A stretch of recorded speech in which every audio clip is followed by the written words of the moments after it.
الحمد للہ رب العالمین والصلاة والسلام علی سید الانبیاء والمرسلین والصلاة والسلام علی آباء سید الانبیاء والمرسلین والصلاة والسلام علی امہات سید الانبیاء والمرسلین والصلاة والسلام علی اعمام سید الانبیاء والمرسلین لا سیمن افضل البشر بعد الانبیاء بالقول الغالب خیر الناصرین سیدنا ابو طالب علیہ الصلاۃ والسلام وعلی آلہ واصحابہ واہل بیتہ وعطرتہ وعشیرتہ اجمعین اما بعد فاعوذ باللہ من الشیطان الرجیم بسم اللہ الرحمن الرحیم والموفون بعہدہم اذا عاہدوا والصابرین فی البأساء والضراء وحین البأس اولئک الذین صدقوا واولئک هم المتقون او کما قال اللہ تعالی فی مقام آخر هو الذی ارسل رسولہ بالہدی ودین الحق لیظہرہ علی الدین کلہ ولو کرہ المشرکون صدق اللہ مولانا العظیم وبلغنا رسولہ النبی العظیم الرؤوف الرحیم ان اللہ وملائکتہ یصلون علی النبی یا ایہا الذین آمنوا صلوا علیہ وسلموا تسلیما اللہم صل علی محمد وعلی آل محمد کما صلیت علی ابراہیم وعلی آل ابراہیم انک حمید مجید الصلاۃ والسلام علیک یا سیدی یا رسول اللہ وعلی آلک واصحابک یا سیدی یا حبیب اللہ۔ حمد و صلات کے بعد زینت محفل حضرات علماء کرام، ارباب اہل محبت، بالخصوص عروۃ الوثقا کے طلباء کرام، السلام علیکم ورحمۃ اللہ وبرکاتہ۔ میں یہاں آ کر دلی خوشی محسوس کر رہا ہوں کہ یہ جامعہ مذہب اور مسلک کے تصورات سے بالا تر ہو کر امت کی عظمت اور اسلام کی بقا کے لیے اپنا کردار ادا کر رہا ہے۔ مجھے جو موضوع سونپا گیا وہ حضرت ابو طالب علیہ الصلاۃ والسلام کی ذات والا صفات کا تقدس اور ان کی حرمت اور ان کی سیرت ہے۔ میں ایک تحقیق کا طالب علم ہوں، معذرت کے ساتھ اہل علم تشریف فرما ہیں، ان کے سامنے جسارت اچھی نہیں سمجھتا۔ جناب ابو طالب علیہ السلام کا جو معاملہ ہے یہ مذہب سے ورا ہے۔ یہ جو تصورات دو اس بر صغیر کے اندر یا عرب و عجم کے اندر موجود ہیں، جو لوگ حمایت اور محبت کا دم بھرتے ہیں، انہوں نے بھی آ کر ایک لکیر کھینچی کہ ابو طالب علیہ السلام صاحب ایمان ہیں، اور جو لوگ مد مقابل آئے انہوں نے یک نوک قلم یہ لکھ دیا کہ وہ کافر ہیں۔ تو تحقیق کا طالب علم مذہب نہیں رکھتا، اگر مذہب کی عینک سے دیکھے تو وہ تحقیق میں جھوٹا ہے۔ تحقیق ہوتی ہے، مذہب ہوا کرتا ہے۔ جناب ابو طالب علیہ السلام کا جو معاملہ ہے، جو واویلا ہم اپنے سٹیجوں پر کر رہے ہیں کہ وہ ایماندار تھے یا نہیں تھے، اگر قرآن میں اتر کر دیکھا جائے تو پوری کائنات کا ایمان ممنون احسان ابی طالب ہے۔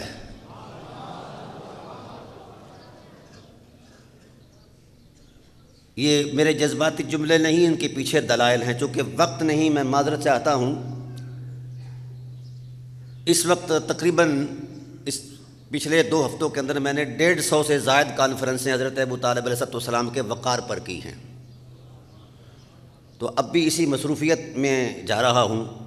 دل تھا میرا بھی کہ آج اپنا دل کھول کر آپ کے سامنے رکھتا۔ بہرحال یہ ذہن میں رکھیں کہ ابو طالب علیہ السلام کی شخصیت شیعہ اور سنی کے تصور علم سے ورا ہے۔ شیعہ اور سنی جو تصور علم ہے ان کے دائرے ہیں اور محدود افکار کا ایک تسلسل ہے۔ ابو طالب علیہ السلام کی سانسوں کی خیرات سے کائنات میں روشنی ہے، ان کی طبع عظمت اپنا ایک تاریخی پس منظر رکھتی ہے۔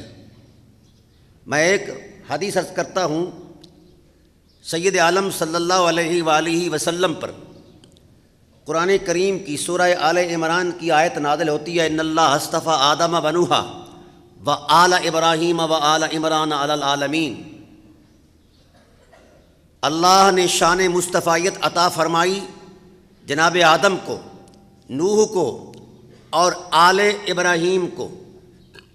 طالب علم ساتھی بیٹھے ہیں، یہ الاصطفایت کا جو تسلسل ہے اس کے 200 سے زائد معنی ہیں، صرف ایک معنی پر اکتفا کروں گا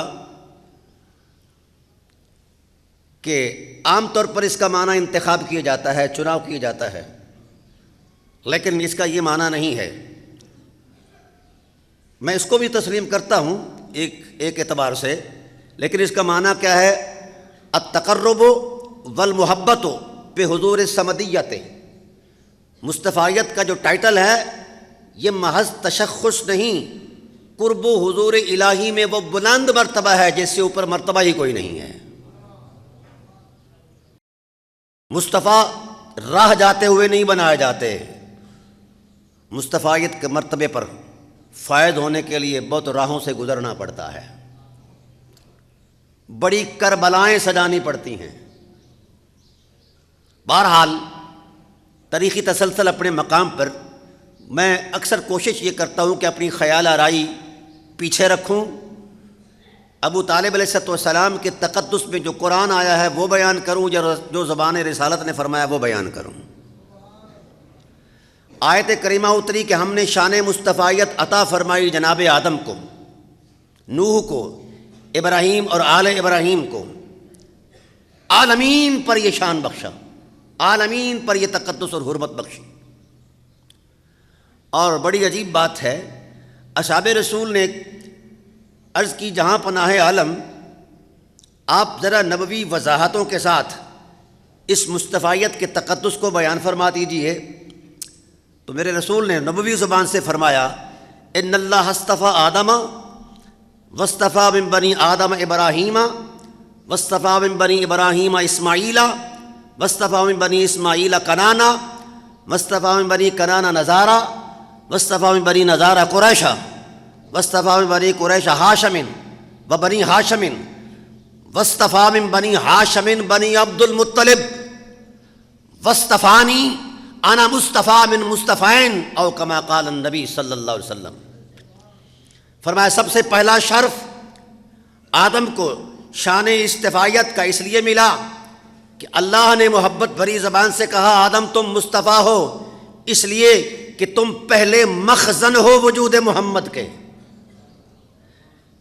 پھر یہ مصطفیت کا تسلسل آدم سے چلا ابراہیم تک، ابراہیم سے اسماعیل تک، اسماعیل سے کنانا تک، کنانا سے نزار تک، نزار سے قریش تک، قریش سے ہاشم تک۔ ہاشم علیہ السلام کو مصطفیٰ بنایا گیا اس لیے کہ ان کے پیکر عصمت میں محمد مصطفیٰ آئے، اور ان سے مصطفیت کا تسلسل چلا تو بنی ہاشم، پھر بنی ہاشم سے چل کر مصطفیت کی معراج جہاں معراج بنتی ہے تو وہ بنی عبد المطلب ہیں۔ تو بنی عبد المطلب علیہ السلام میں ٹائٹل کے طور پر سب سے پہلا جو تقدس مآب نام آتا ہے وہ مصطفیٰ حضرت ابو طالب ہیں۔ اور جناب ابو طالب علیہ السلام یہ بات سن رہے تھے، یہ بڑی بات ہے۔ حضور جب فرماتے اپنے خاندانی تقدس کو تو پہلو میں ابو طالب علیہ السلام ہوتے تو دونوں ہاتھ اٹھ گئے، وما ذلک الا سودۃ خصنا بہ وَلَهُ الْعِبَادُ اصطفانا لَهُ الْفَخْرُ۔ فرمایا الحمدللہ، اس میں کوئی شک نہیں، بنی عبد المطلب مصطفیٰؤں کی جماعت ہے، اور رسول اللہ کے سامنے خود کو ابو طالب علیہ السلام نے مصطفیٰ کہا۔ ابھی یہ گفتگو جاری ہے، رسالت پناہ عالم اپنی خاندانی عصمت اور حرمت کو بیان کر رہے ہیں، تو جبرائیل علیہ السلام آ گئے۔ محبوب، جس مصطفیت کے تسلسل کو آپ نے نبوی زبان سے بیان فرمایا ہے، خدا فرماتے ہیں وَسَلَامٌ عَلَىٰ عِبَادِهِ الَّذِينَ اصْطَفَىٰ، خدا ہو کر ان مصطفیٰؤں کو سلام کرتا ہے۔ تو جن نفوس قدسیہ کو لا شریک ہو کر سلام کرتا ہے، اس کو ایمان اور عدم ایمان کے ترازو میں تولنا یہ جبر ہے۔ تو میں نے پہلے عرض کیا تھا کہ جناب ابو طالب علیہ السلام کا معاملہ مذہب کے تصورات سے بلند ہے۔ مذہب محدود فکر کے تصور کو کہتے ہیں۔ ابو طالب علیہ السلام کی جو حرمت ہے اور جو محبت ہے، یہ مت سمجھیے یہ مذہب ہے، بلکہ یہ فطرت کی معراج ہے۔ اور پھر میں ایک ذمہ داری کے حوالے سے یہ عرض کر رہا ہوں، ابو طالب علیہ السلام کی ذات والا صفات کی محبت جو آپ کے سینوں میں مچل رہی ہے، خدا اسے سلامت رکھے۔ نبوت کا فیصلہ یہ ہے کہ جن کے من میں ان کی محبت نہیں، ان کے من میں ایمان داخل نہیں ہو سکتا۔ یہ نبوت کا فیصلہ۔ علماء تشریف فرما ہیں، میرے پاس وقت اور وضاحت کا ٹائم ہوتا تو میں یقیناً ایک چھوٹی سی حدیث عرض کرتا ہوں۔ حضرت عباس بن عبد المطلب علیہ السلام بارگاہ عظمت میں حاضر ہوتے ہیں، کہتے ہیں کہ جہاں پناہ عالم ان قریش اذا لقوا بعضهم بعضا لقوا بوجوہ ذو بشارۃ، یہ جو قریش آپس میں ملتے ہیں تو بڑے حشاش بشاش انداز میں، پرتپاک انداز میں ملتے ہیں۔ وَإِذَا لَقُونَا لَقُوا بِوُجُوهٍ غَيْرِ ذُو مُبْشِرَةٍ، جب یہ ہم سے ملتے ہیں تو پھر ان کے اندر وہ احترام اور جاذبیت نہیں نظر آتی، ذوق شوق سے نہیں ملتے، ہمیں اوپرا سمجھتے ہیں۔ جس وقت یہ باتیں کر رہے ہوتے ہیں ہم قریب سے گزرتے ہیں تو گزرتے وقت یہ اپنی باتیں قطع کر دیتے ہیں اور کہتے ہیں کہ یہ ہاشمی جا رہے ہیں۔ تو میرے رسول کو غصہ آیا، نبوت کی زبان سے ارشاد فرمایا واللہ لا يدخل قلب رجل الایمان حتی یحبکم للہ ولرسولہ ولقرابتہم منی، فرمایا اللہ کی عظمت کی قسم، اللہ کی حرمت کی قسم،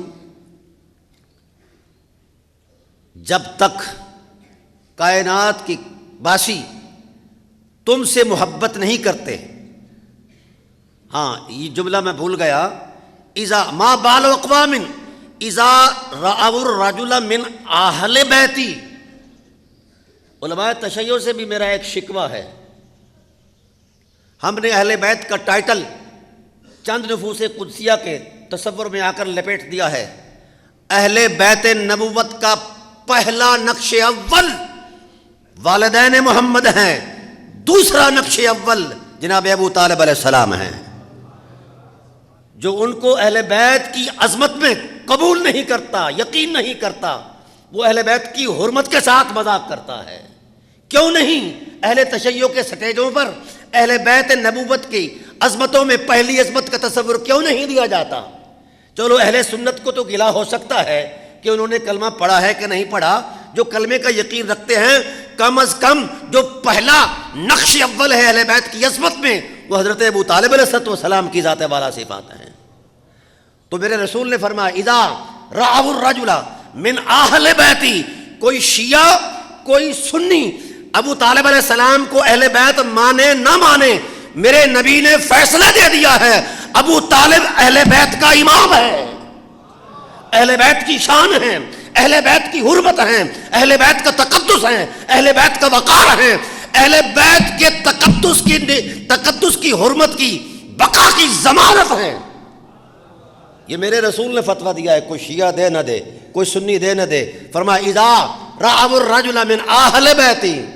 یہاں علماء کے ذوق طبع کے لیے عرض کرتا ہوں، یہ الفاظ اگرچہ جناب عباس بن عبد المطلب علیہ السلام کے تقدس میں بیان فرمائے، لیکن یاد رکھنا حضرت عباس بن عبد المطلب حضور کی ماں کی طرف سے سگے چاچا نہیں ہیں، باپ کی طرف سے سگے چاچا ہیں، ماں کی طرف سے نہیں ہیں۔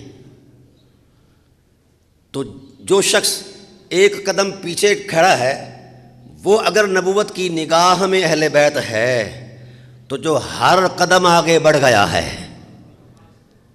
اور پھر یہاں ذوق طبع کے لیے، علماء کے تفنن طبع کے لیے ایک اشارہ عرض کر رہا ہوں۔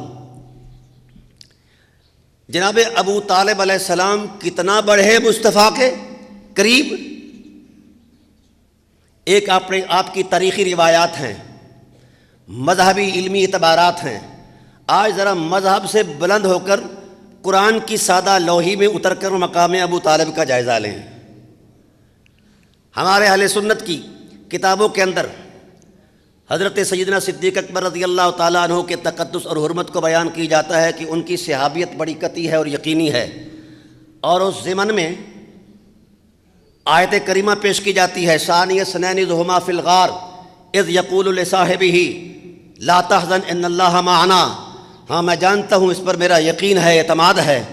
اور فی الغار کی جو حصر کی صورت ہے وہ صدیق اکبر رضی اللہ تعالیٰ عنہ کے تشخص کا اعتبار قائم کر رہی ہے۔ مجھے اس سے کوئی گلہ نہیں، کوئی شکوہ نہیں، میں اسی صورت کو اصول بناتا ہوں، خواہ وہ اہل سنت ہوں یا اہل تشیع ہوں۔ اگر رسول اللہ صلی اللہ علیہ وآلہ وسلم کی معیت میں غار کے اندر کوئی 3 دن تک چشم بیدار سے بیدار رہے، وہ پہرے داریاں، وہ دلداریاں، وہ خلوت گاہ کائنات کے اندر محبتوں کے احساسات اپنے مرتبے میں اتنے بلند ہو جاتے ہیں کہ کائنات آسمان کے سینے میں جو ستارے ہیں ان کا نور کم پڑ جاتا ہے۔ صدیق اکبر رضی اللہ عنہ کے مرتبہ محبت کا جو نور ہے، اس حفاظت نبوی کی جو عظمت ہے، وہ ستاروں کے نور پر غالب آ جاتی ہے بطور نیکی۔ ہاں اس میں کوئی شک نہیں، اگر 3 رات کی پہرے داریاں اپنے عظمت میں اتنے بلند ہیں کہ آسمان چھوٹا ہے، ستاروں کے نور کی نگاہ تھوڑی ہے، اور صدیق اکبر کی وہ نیکی غار والی اس سے بلند ہے، مجھے اس سے کوئی شکوہ نہیں، یقیناً بلند ہے۔ جو آنکھ 3 دن 3 رات تک چہرہ مصطفیٰ کی حفاظت اور طواف کرتی رہے، اس کی نیکی کا تقدس یہ مسلم ہے، اور جس آنکھ نے 50 سال پہرا دیا ہے، لائیے آسمان، خدا سے کہیے کہ آسمان لے آئے، جس کا جو ترازو کرے عظیمت ابو طالب علیہ السلام کا، جو میئرمنٹ کرے کہ یہ جو نیکی ہے جس کا عنوان حفاظت نبوت ہے، اس نیکی کا اگر تصور عظمت اتنا بلند ہے کہ آسمان کے ستارے تھوڑے ہیں، سورج میں اتنی رعنائی نہیں، چاند کے اندر اتنی نکہت نہیں ہے جتنی ابو بکر صدیق کے دامن میں وہ نیکی ہے، جتنا اس کا مقام ہے۔ اگر اس کا مقام مسلم ہے تو باقی نہ صحیح، کم از کم شیب ابی طالب کے 3 سال ہی امت کو یاد رہیں۔ کربلا کے 3 دن یاد ہیں؟ کیا اس سے پہلے کتنی کربلائیں ہیں جو ابو طالب علیہ السلام نے جی لی ہیں؟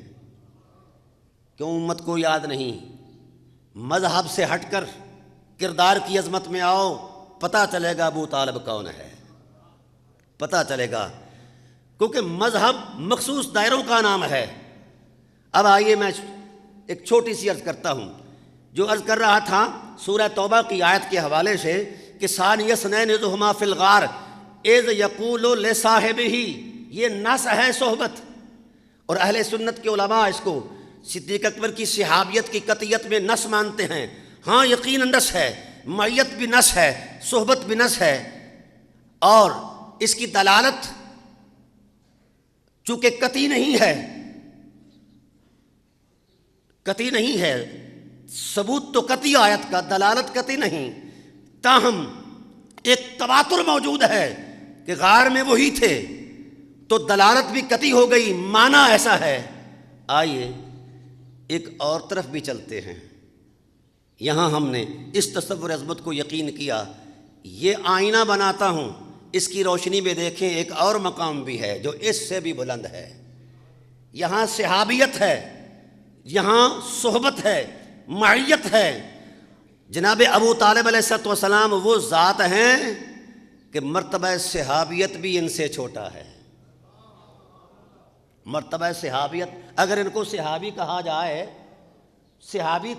کہہ دیتے ہیں نا جذباتی لوگ، کہنا چاہیے مرتبہ صحابیت بھی، بلکہ میں سمجھتا ہوں مرتبہ صحابیت ابو طالب کے سانسوں کی خیرات ہے۔ ان کا مقام قرآن بیان کرتا ہے۔ اللہ تعالیٰ ارشاد فرماتے ہیں الم یجد کا یتیمن فآوا، حبیب ہم نے آپ کو یتیم پایا اور ٹھکانہ دیا، مضبوط پناہ دی۔ یہی ترجمہ ہے، یہ نہیں ہے، سمجھا کریں۔ آوا کا میں نے جب جائزہ لیا 700 سے زائد تفاسیر اہل سنت کی میں نے پڑھی۔ کتنی؟ 700 سے زائد تفاسیر میں نے اہل سنت کی پڑھی، اور ہر لفظ کا جب معنی کا تعین کیا جاتا ہے، مصداق کو تلاش کی جاتا ہے تو نومینیٹ کی جاتا ہے کہ اس آیت کا فلاں مصداق ہے، فلاں مصداق ہے۔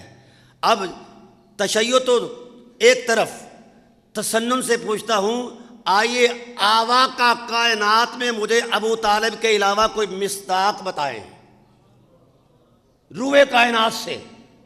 اہل سنت کے لوگ مجھے یہ بتائیں آوا کا معنی کون ہے اور مصداق کون ہے۔ اور جو معنی اہل سنت نے کیا ہے، اس معنی کی عظمت کا شیعوں کو کبھی خواب بھی نہیں آیا۔ آوا کے تقدس میں جو معنی اہل سنت نے کیا ہے، آوا الایوا مصدر سے مشتق ہے۔ میں مادر علمی میں بیٹھا ہوں، کسی بازار کے جلسے میں نہیں بیٹھا۔ آوا الایوا مصدر سے مشتق ہے، اور ایوا کا معنی کیا ہے؟ اے زمہ کا الہ ام کا یا حبیب اللہ ابی طالب۔ حبیب ہر شخص کو، خواہ وہ صدیق اکبر ہو، خواہ وہ فاروق اعظم ہو، خواہ عثمان غنی ہو، خواہ مولائے کائنات ہو، طلحہ ہوں، زبیر ہوں اور صہیب رومی ہوں، کائنات کا کوئی مقدس وجود ہو، بس ان کا مقام صرف صحبت تک رہا، ان کا تقدس صرف صحابیت تک رہا۔ حبیب آپ کا یہ ام محترم صحابیت سے بھی بلند ہے۔ اے زمہ کا الہ ام کا یا حبیب اللہ، ہم نے آپ کے ام کو آپ میں ضم کر دیا ہے۔ آپ کے ام کو آپ کو اے زمہ کا، یعنی زمہ کا کے فعل کا جو مفعول ہے، مفعول بہی ہے، وہ حضرت ابو طالب ہیں۔ اے زمہ کا الہ ام کا ابی طالب، اے حبیب ہم نے سارے وجود نبوت کو وجود ابو طالب میں ضم کر دیا ہے۔ سمجھے نہیں میری بات؟ قریب بیٹھنے والے کو ساتھی، یار، بیلی، صحابی کہا جاتا ہے، تو قرآن نے کہا ابو طالب تیرے قریب نہیں، اے محمد تو بھی ابو طالب کے قریب نہیں، قربتیں پیچھے رہ گئیں، تم اس سے آگے چلے گئے۔ قربتیں، بھئی جو صحبت میں بیٹھے اسے صحابی کہا جائے، اور جس کی صحبت میں مصطفیٰ رہے ہیں اسے کیا کہا جائے؟ جس کی صحبت اور پھر وہ صحبت بھی انضمامیت کے ٹائٹل سے ہے۔ آئیے، میں نے کبھی بھی، چونکہ 12,500 صفحات پر میں نے تحقیق کی ہے، حضرت ابو طالب علیہ السلام کے عرفان کو بیان کیا ہے، میں نے ایک لفظ بھی ایمان پر نہیں بولا۔ ایمان پر بحث وہ کرتا ہے جس کو ایمان میں شک ہو۔ میں نے پہلے جملے میں کہا تھا کہ کائنات کا ایمان حضرت صدیق اکبر سے لے کر صہیب رومی تک 1,44,000 صحابہ کا ایمان، قیامت تک ہر فقیہ مجتہد کا ایمان، کائنات کے ایک ایک فرد کا ایمان اگر جمع کیا جائے تو ایمان سے پوچھا جائے بتا تیری طاقت کون ہے، تو ایمان بھی کہے گا میری طاقت کا پہلا عنوان ابو طالب ہے۔ میری طاقت کا پہلا عنوان یہ لا الہ الا اللہ کا واویلا میں فقہی تعبیرات میں نہیں پڑھنا چاہتا، اہل محبت بھی بیٹھے ہیں، علماء بھی تشریف فرما ہیں۔ یہ لا الہ الا اللہ کا تقدس، لا الہ الا اللہ کی شہادت، لا الہ الا اللہ کے زمزم، ہاں ٹھیک ہے، یہ بناء ایمان میں علمی تشکیل ہے، علمی حوالہ ہے، لیکن یاد رکھیے ساری کائنات کی عظمتیں ان کی پہلی اکائی لا الہ الا اللہ ہے، سارے دین کی عظمتوں کی پہلی اکائی لا الہ الا اللہ ہے، محمد الرسول اللہ ہے۔ اب لا الہ الا اللہ سے ہی پوچھ لیا جائے، لا الہ الا اللہ بتا تیری سب سے پہلی طاقت کا نام کیا ہے، تو لا الہ خود بولتا ہے کہ میری طاقت کا پہلا عنوان ابو طالب ہے۔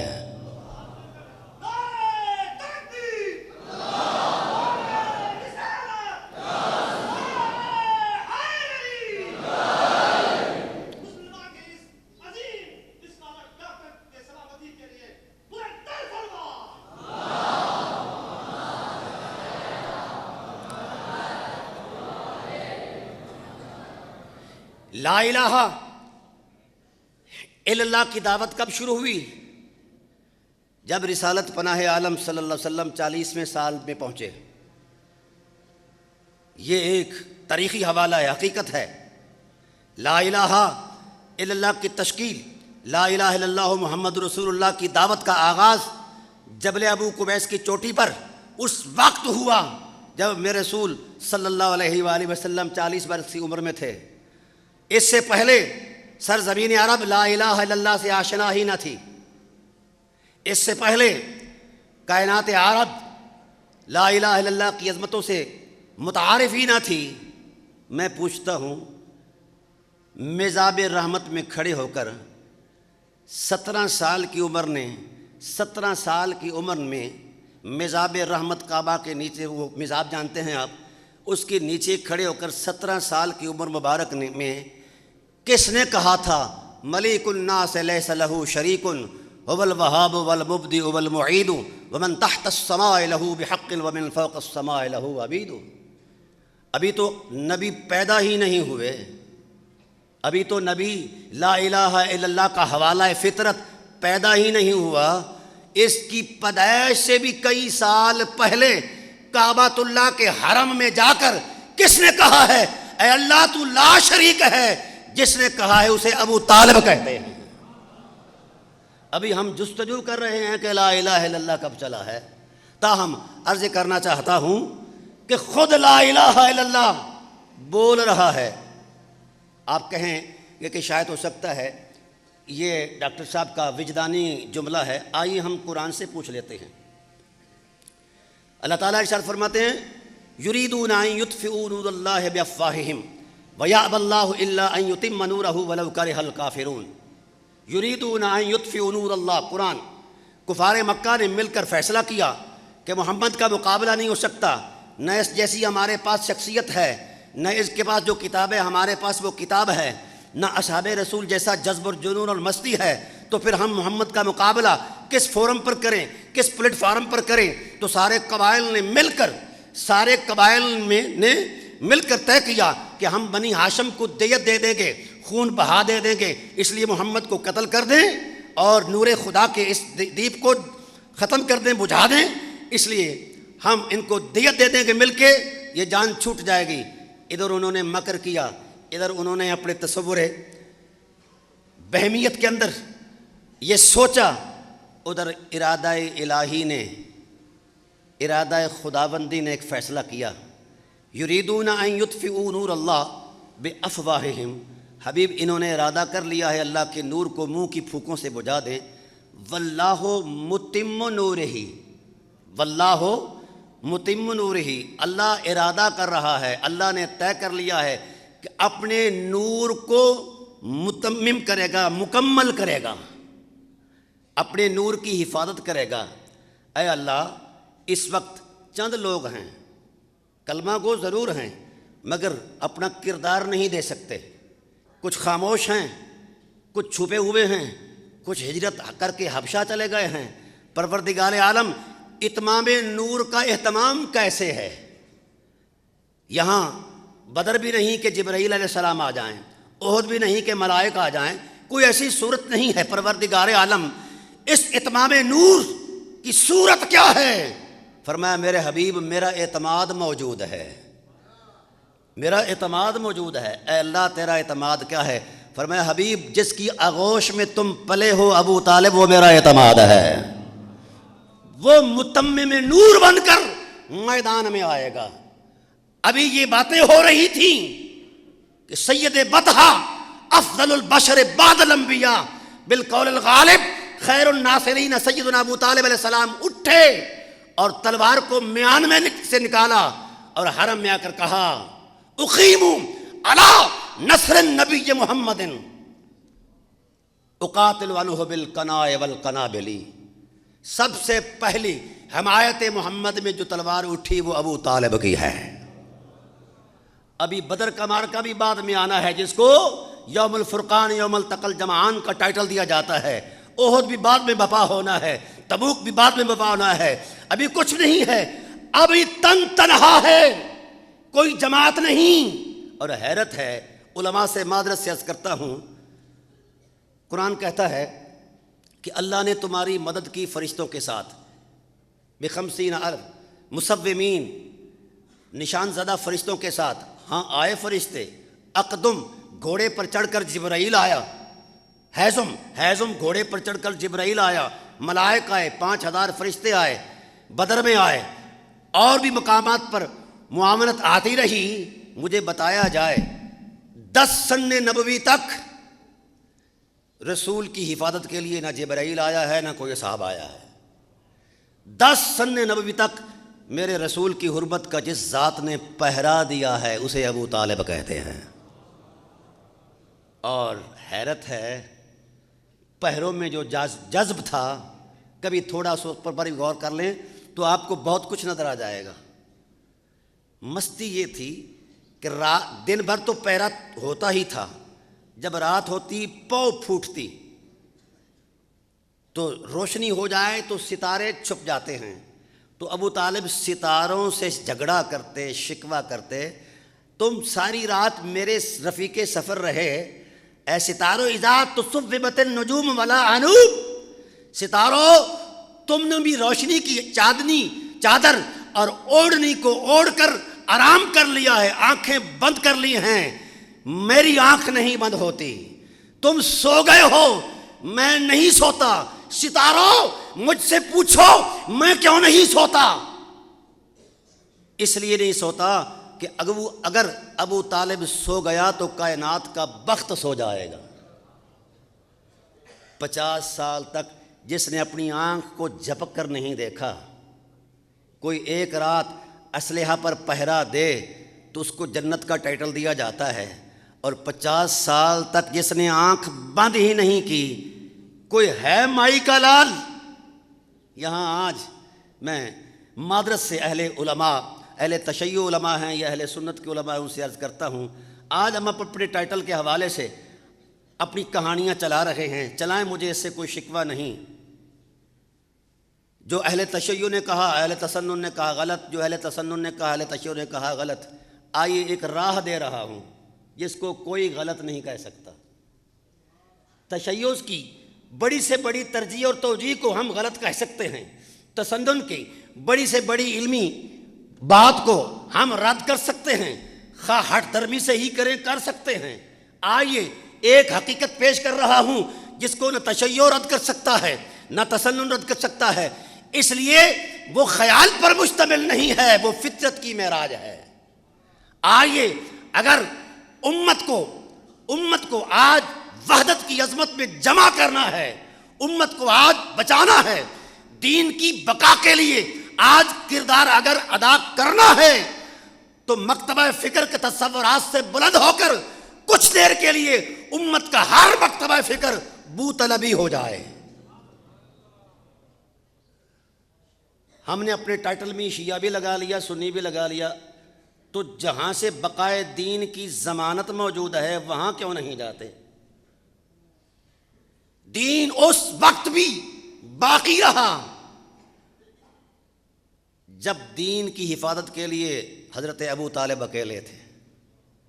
ہر باپ اپنے بچوں کی عظمت کے لیے بھلائی کی دعا کرتا ہے، اے اللہ میرے بچے کا یہ مستقبل ہو، میرے بچے کا یہ مستقبل ہو.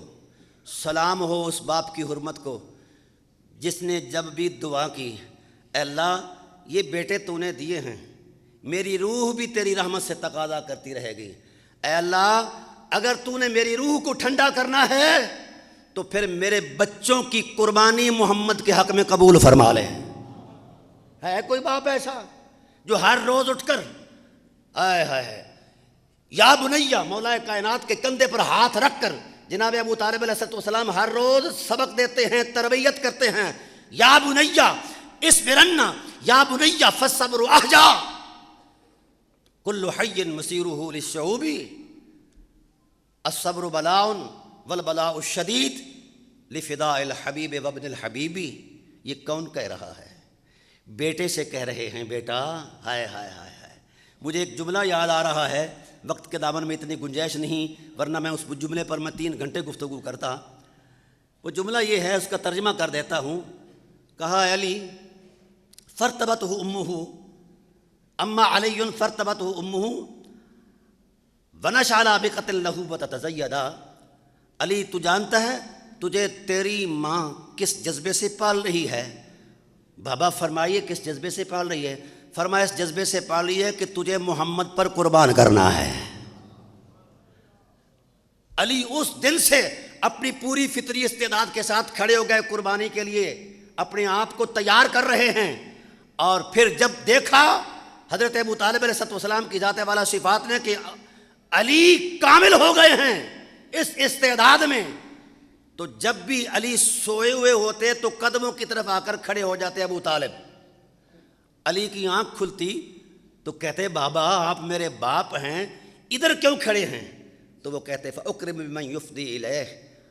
اے علی یہ حق ہے کہ بیٹا باپ کی تکریم کرے، یہ عادت ہے، یہ فطرت ہے، یہ شریعت ہے، لیکن جہاں تو پہنچا ہے میرا یقین کہتا ہے کہ میں تیری تکریم کروں، تو میرے لیے واجب التکریم ہے.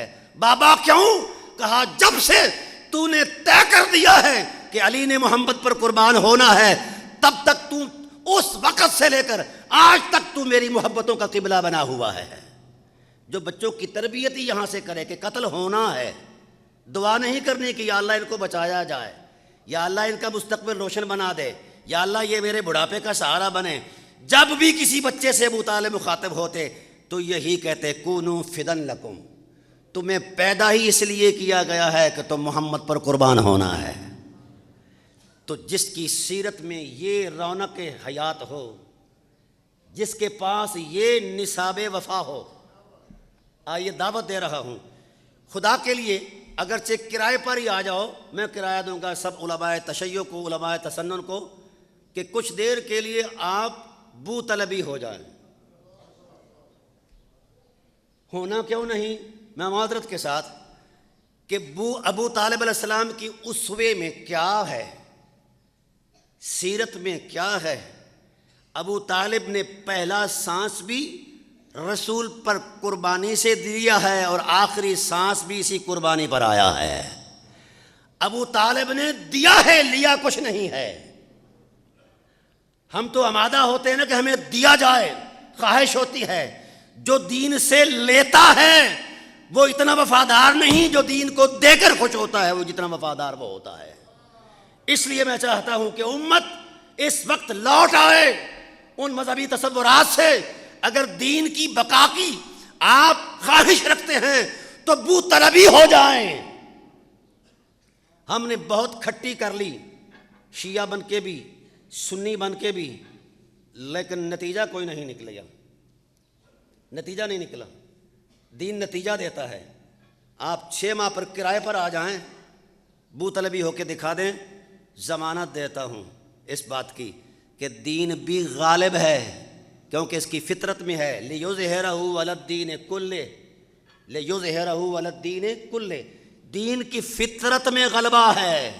آؤ غلبہ دین کے لیے اگر کوئی کردار ادا کرنا ہے تو اپنی فکری تنوعات سے بلند ہو کر ابو طالب کے جھنڈے کے نیچے آ جائیں۔ یہ وہ جھنڈا ہے جو ابتدائے اسلام میں بھی اسلام کی بقا کی ضمانت تھا۔ اور یہ بات میں جذبات میں نہیں کہہ رہا، میرے رسول کا اعتراف موجود ہے۔ میرے رسول نے خود اعتراف فرمایا تھا، جب تک ابو طالب کا سایہ نبوت کے سر پر رہا تب تک پورا کفر مفلوج رہا، ان کو ہاتھ اٹھانے کی جرت نہ ہو سکی۔ جو ہی ان کا سایہ سر سے گیا تو پورے کفر نے انتقام لینے کے لیے اپنے آپ کو میدان میں کھڑا کر دیا ہے۔ تو کیا بندہ مر جائے تو اس کی اقدار بھی مر جاتی ہیں؟ بولیے نا بھائی، بندے کی اقدار۔ ابو طالب اگرچہ ظاہری اعتبار سے دنیا سے پردہ پوشی سہی، تو کیا وفائے ابو طالب کی روشنی کافی نہیں ہے اس امت کو؟ کیا ایثار ابو طالب کے زمزموں کے احساس اس امت کی نمائندگی نہیں کر سکتے؟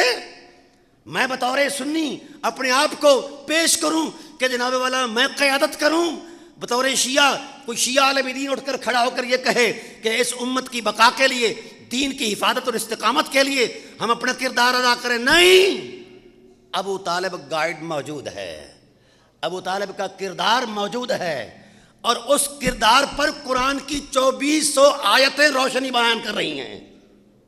ابو طالب کو قرآن سے تلاش کرو، جس کی آغوش میں 4,500 سے زائد قرآن کی آیتیں اترتی ہیں، اس کو نہیں پتا، یمن میں بھیک مانگنے والے کو پتا ہے۔ یہ ناانصافی ہے، یہ غداری ہے دین کے ساتھ، یہ دین کے وقار کے ساتھ ایک خلاف ہے، دین کی حرمت کے ساتھ مذاق ہے۔ حیرت ہے، جو قرآن سے پیوست ہے، قرآن اس سے پیوست ہے، نہ قرآن مصطفیٰ سے جدا، نہ مصطفیٰ قرآن سے جدا۔ تو پھر قرآن نے کہا، حبیب آپ کو پورے قرآن کے ساتھ ہم نے انضمام کر دیا ہے ذات ابو طالب میں۔ میں یہاں ایک صوفیوں والا نقطہ بھی پیش کرتا جاؤں۔ بہت سارے ہمارے علماء صوفی بننے کے شوق میں ہیں، شیعہ ہوں یا سنی ہوں، بنے۔ ہمارے ہاں حضرت فخر جہاں دہلوی رحمۃ اللہ تعالیٰ علیہ بہت بڑے مدرس و گزرے ہیں، ان کے پاس 2 طالب علم گئے پڑھنے پنجاب سے، ایک کا نام غلام نبی، دوسرے کا نام خدا بخش مہاروی رحمۃ اللہ تعالیٰ، نور محمد مہاروی۔ پڑھتے رہے، 25 سال کا یہ درس نظامی تھا، آج تو 5 دن میں درس نظامی والے بھی موجود ہیں۔ پڑھتے رہے، ایک پڑھتا رہا، دوسرا خدمت کرتا رہا۔ پڑھنے والے نے عبور کر کے کہا کہ میری تکمیل ہو گئی، پگڑی باندھی گئی، تو تانا دیا اپنے کزن نور محمد کو، کہا کہ تو ساری عمر استاد کے گھوڑوں کی لید میلتا رہا، جانوروں کی گوبر میلتا رہا، میں مفتی بن گیا ہوں، میں اپنی ماں کو جا کر بتاؤں گا کہ میں یہ بن گیا ہوں، بتا تو کیا بتائے گا؟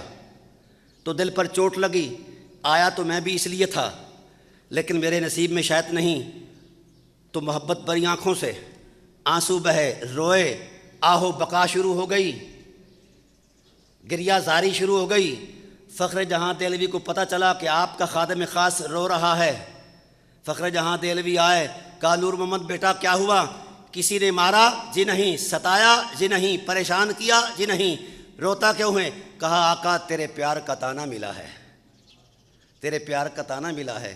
آیا تو میں بھی پڑھنے تھا، میرا کزن خالہ زاد جو ہے یہ مفتی بن کر جا رہا ہے، یہ ماں کو بتائے گا کہ یہ بن گیا ہے، اور میں تو کچھ بھی نہیں بنا۔ تو شیخ طریقت حضرت فخر جہاں دہلوی نے فرمایا اچھا یہ بات ہے، تو پکڑا خواجہ نور محمد مہاروی کو، پکڑ کر سینے سے لگایا، کہا اس کو ہم نے عالم بنایا ہے، تجھے ہم قبلہ عالم بناتے ہیں۔ آج تاریخ گواہ ہے، نور محمد کا نام گھٹ جانتے ہیں، قبلہ عالم ہی زبانوں پر زد عام ہے کہ نہیں؟ بھئی جو دہلی کا ایک عالم دین کسی خدمت گزار کو سینے سے لگائے تو فیضان ولایت کی برکتوں سے اسے قبلہ عالم بنا دے، کوئی مولوی یا صوفی کے سینے سے طالب لگ جائے تو قبلہ عالم بن جاتا ہے، اور جو علم نشرہ کے سینے سے 50 سال تک لگا رہا،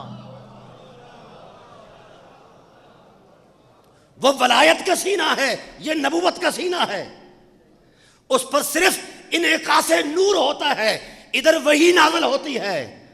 جو سینہ قرآن کہتا ہے پیوست رہا، سینہ ابو طالب سینہ نبوت میں پیوست رہا، اور سینہ نبوت سینہ ابو طالب سے پیوست رہا۔ اب فیض کہاں سے شروع کریں؟ کدھر گئی وہ طریقت کے تسلسل کی سارے زمزمیں؟ اس لیے گزارش کرتا ہوں ناانصافی نہ کیجیے، تشیع سے کہتا ہوں کہ صرف ایمان پر لکیر نہ کھینچیے، یہ بہت چھوٹی سطح ہے۔ ایمان ممنون احسان ابی طالب ہے، ایمان کی بقا کا نام، ایمان کی بقا کی ضمانت کا نام ابو طالب ہے۔ ایمان کہاں سے شروع ہوتا ہے؟ مجھے تو شرم آتی ہے یہ بات کرتے ہوئے ہی کہ میں ان کے ایمان پر گفتگو کروں۔ اللہ اکبر، ان کے مقام کو کہاں سے شروع کروں اور کہاں تک لے جاؤں، یہ میرے بس کی بات نہیں ہے۔ ابو طالب علیہ السلام کا کردار اور آپ کی سیرت اس وقت بھی احیاء دین کی ضمانت ہے، بقائے دین کی ضمانت ہے۔ اس وقت بھی احیاء دین کی ضمانت تھی اور بقائے دین کی ضمانت تھی۔ بو طلبی ہو جاؤ اگر بقا چاہتے ہو، دکانداریاں چلانی ہیں تو پھر مرضی ہے۔ میں تو ٹریڈ کمپنیاں کہتا ہوں، ننگے ننگے کہتا ہوں، یہ فقہ ہے، یہ فرقے، یہ تصورات، یہ فکری تنوعات، یہ فلاں مکتبہ فکر، یہ کیا ہوا؟ مکتبہ فکر جب سے بنے ہیں امت ٹوٹ گئی ہے۔ ان مکتبوں کو بند کرو، مکتبہ عشق میں آؤ جس کا پہلا امام ابو طالب ہے۔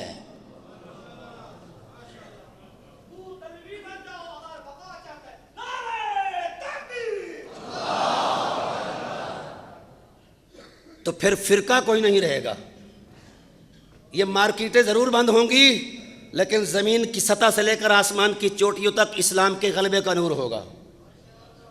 آج مذہب اور مسلک، حیرت اس بات پر ہے کہ میں نے ٹوپی پہنی، اس پر بھی اعتراض، علامہ نے پگڑی پہنی، اس پر بھی اعتراض ہے نا، میری شلوار ٹخنوں سے اوپر ہے، اس پر بھی اعتراض، نیچے ہے اس پر بھی اعتراض، شلوار پہن لوں تب بھی اعتراض، نہ پہنوں تب بھی اعتراض۔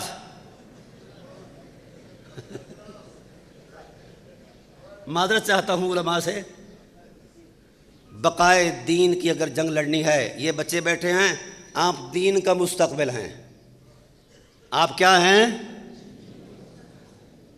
اور اگر آپ سپاہی بنیں گے ابو طالب علیہ السلام کے، تو پھر یہ کچھ نہیں رہے گا جو آپ محسوس کر رہے ہیں، پھر کائنات کا ذرہ ذرہ حرمت محمد کی قسم اٹھائے گا۔ اور یاد رکھنا، حرمت کی بات آئی، یہ جو کہا جاتا ہے نا کہ اہل بیت نبوت کے ساتھ فلاں مکتبہ فکر پیار کرتا ہے، محبت رکھتا ہے، اس کا عقیدہ ہے، یقین ہے۔ او بھائی، میں معذرت سے عرض کرتا ہوں، عقیدے بھی بدلتے رہتے ہیں، مذہب بھی بدلتے رہتے ہیں، ہے نا ایسا؟ کچھ دیر پہلے کوئی سنی تھا، پھر وہ شیعہ ہو گیا، شیعہ سے پھر وہابی ہو گیا، وہابی سے پھر چکڑالی ہو گیا، وغیرہ وغیرہ۔ عقیدے بھی بدلتے رہتے ہیں، عقیدت بھی بدلتی رہتی ہے، مسلک بھی بدلتے رہتے ہیں، مشرب بھی بدلتے رہتے ہیں۔ ایک ایسی حقیقت ہے جو نہیں بدلتی، جو جب سے ہے تب سے لے کر جب تک رہے گا تب تک یہ قائم رہے گی۔ وہ کیا حقیقت ہے؟ وہ فطرت ہے۔ کیا ہے؟ فطرت نہیں بدلتی۔ ابو طالب علیہ السلام ہوں یا اہل بیت نبوت ہوں، ان سے پیار مذہب نہیں، مسلک نہیں، عقیدہ نہیں، عقیدت نہیں، قرآن کہتا ہے یہ فطرت ہے۔ ابو طالب سے محبت یہ فطرت کی معراج ہے، اس طرف کیوں نہیں آتے؟ میں حدیث پیش کرتا ہوں، میرے رسول نے فرمایا صلی اللہ علیہ وسلم، آیت کریمہ اترتی ہے قرآن کریم کی، سورہ ابراہیم کی، کہ اس کلمہ طیبہ کی مثال شجرہ طیبہ ہے، توتی اکلہا کل حین بإذن ربہا، یہ ہر درخت موسم آنے پر پھل دیتا ہے، لیکن یہ درخت مسلسل پھل دیتا ہے۔ یہ اس وقت سے دے رہا ہے پھل جب وقت بھی کسی اکائی میں نہیں تھا، اور اس وقت تک یہ پھل دے گا جب وقت بھی کسی اکائی میں نہیں رہے گا۔ لفظ ہینا ظرف زمان مبہم کے لیے وضع کیا جاتا ہے، اہل علم اس کو اچھی طرح جانتے ہیں۔ تو ہمیں اس درخت کے تعین کی صورت چاہیے کہ وہ کون سا ایسا درخت ہے جس کی جڑیں تحت ثرا تک ہوں، اور شاخیں عرش اولا تک ہوں۔ اصحاب رسول پر سوال آیا، ہر ایک نے اپنا تجربہ بیان کیا، یہ روایات میں موجود ہے، کسی نے کھجور کہا، کسی نے کچھ کہا، کسی نے کسی قامت کے اعتبار سے کوئی کسی درخت کا تعین کیا۔ تو جب توتی اکلہا کل حین کا لفظی قرینہ سامنے آیا تو حضور نے فرمایا تم اہل عرب ہو، اس قرینے کی وضاحت میں کیا کہتے ہو؟ تو تمام اصحاب کی زبانیں خاموش ہو گئیں۔ آقا قرآن آپ پر نازل ہوا ہے، خدا کی حکمتوں کے آپ پہلے حامل ہیں، ہمیں آپ بیان کیجیے یہ کیا ہے؟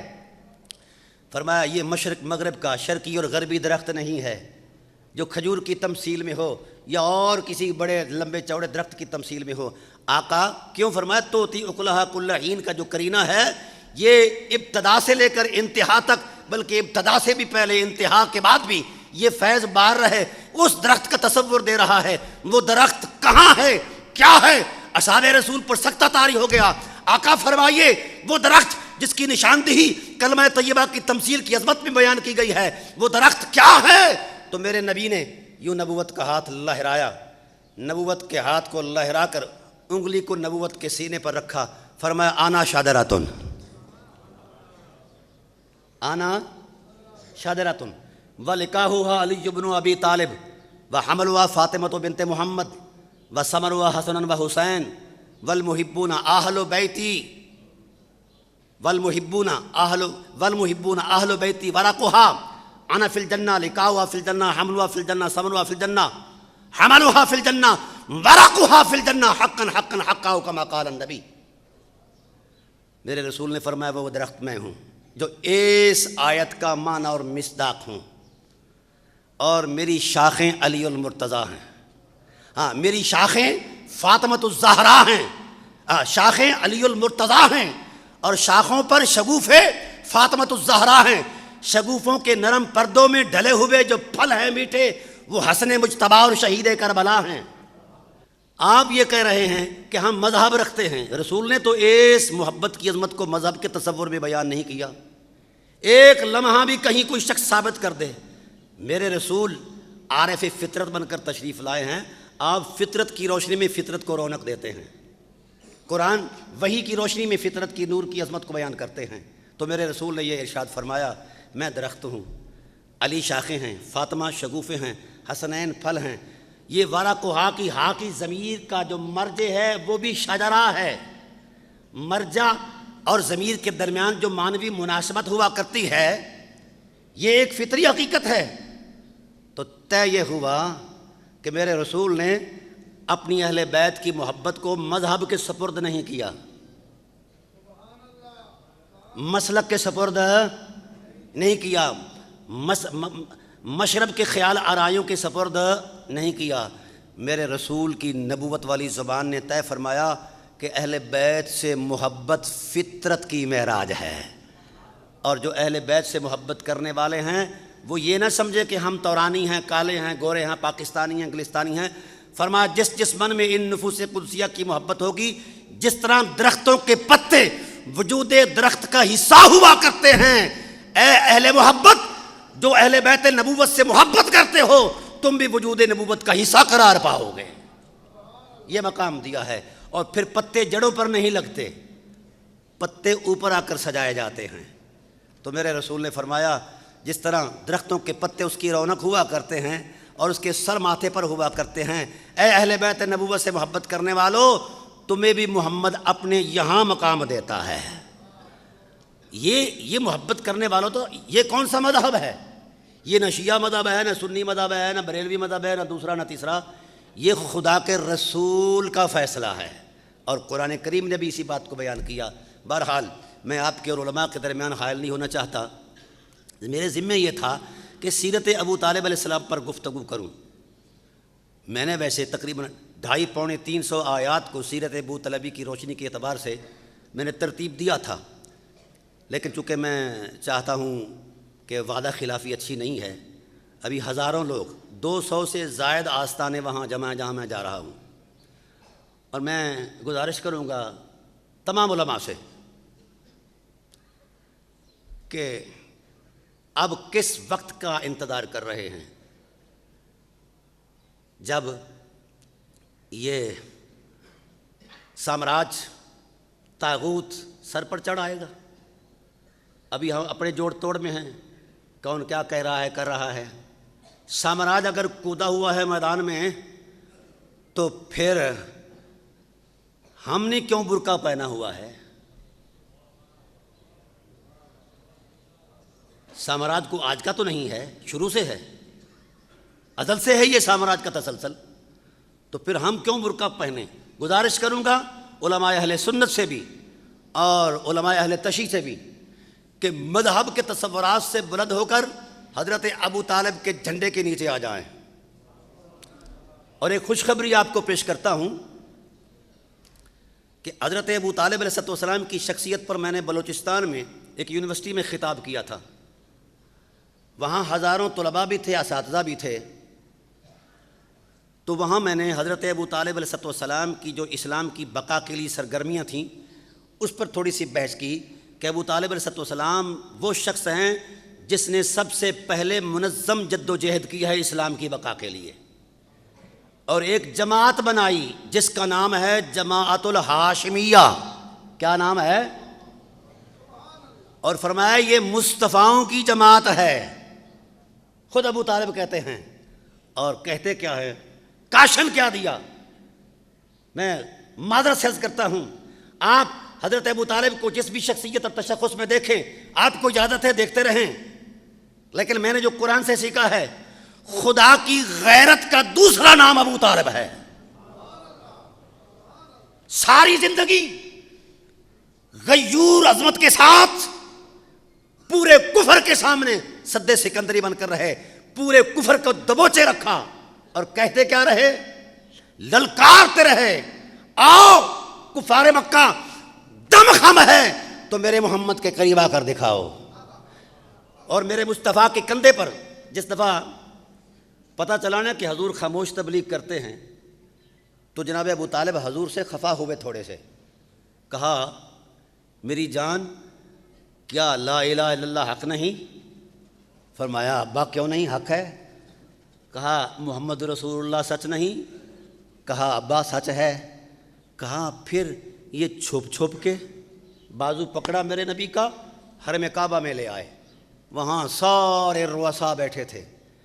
بازو کو یوں لہرا کر کہا فصدا بعمرک ما علیک غضاضۃ، باں کڈ کے آنکھ لا الہ الا اللہ.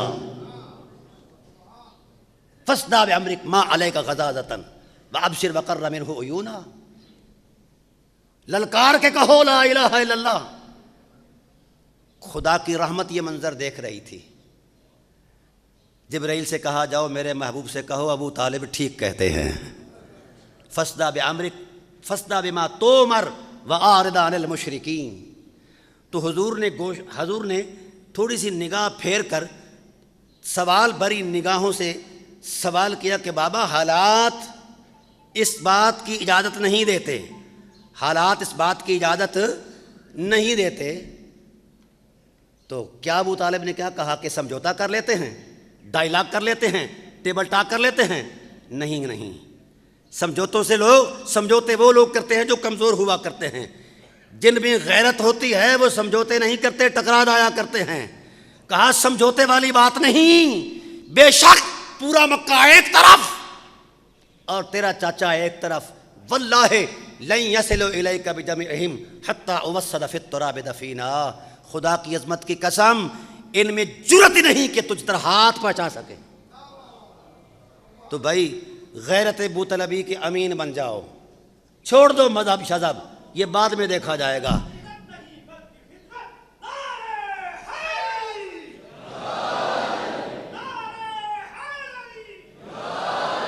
تو بالآخر میں یہ آخری جملہ بول رہا ہوں.